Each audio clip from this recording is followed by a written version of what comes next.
এই সেই মহানবীর গ্রাম।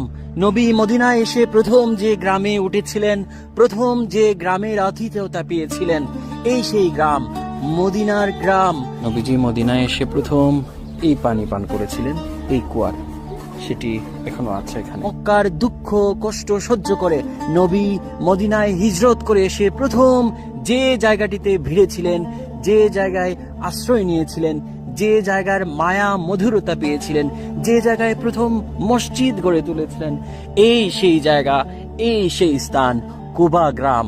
কুবা গ্রাম হচ্ছে একটি বাগান ঘেরা গ্রাম, এবং সেই গ্রামের সামনে একটা উট রাখা। এইভাবে নবীজির উট এসে প্রথম এই গ্রামে থেমেছিল। তারপর নবীজি এখানে রাত্রি যাপন করেন, এখানে অবস্থান নেন। বলা হয়ে থাকে নবীজি বেশ কয়েকদিন, অর্থাৎ 3 থেকে 14 দিন পর্যন্ত এই গ্রামেই ছিলেন। মদিনায় ঢুকবার পথে, মদিনা থেকে 5-6 কিলোমিটারের দূরে এই